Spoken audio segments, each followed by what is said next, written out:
everyone, we're on chapter 2 of the BFG. Have you figured out what the BFG stands for?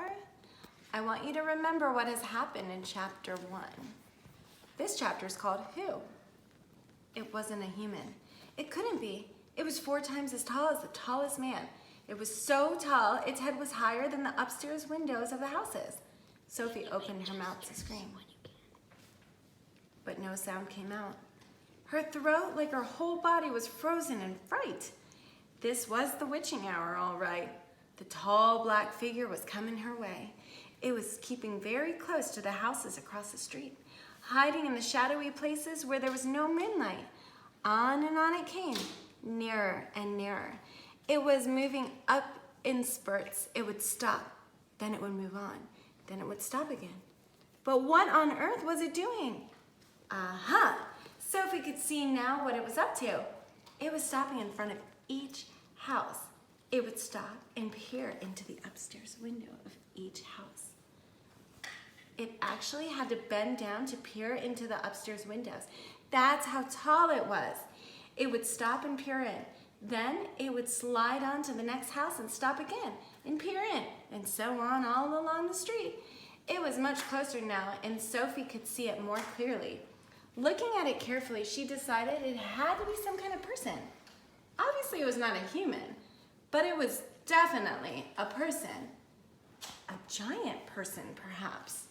Sophie stared hard across the misty, moonlit street. The giant, if that's what he was wearing a long black cloak. In one hand, he was holding what looked like a very long, thin trumpet. In the other hand, he held a large suitcase.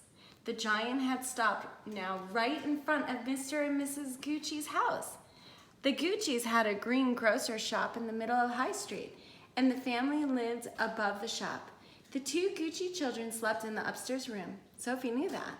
The giant was peering through the window into the room where Michael and Jane Gucci slept. From across the street, Sophie watched and held her breath.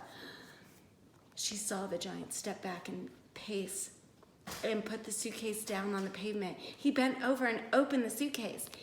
He took something out of it.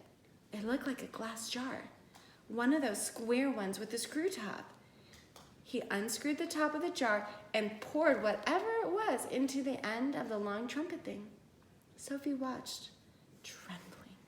She saw the giant straighten up again, and she saw him poke the trumpet in through the upstairs window of the room where the Gucci children were sleeping.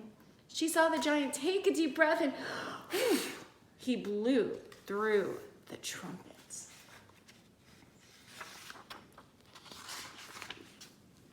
No noise came out, but it was obvious to Sophie that whatever had been in the jar had now been blown through the trumpet into the Gucci children's bedroom.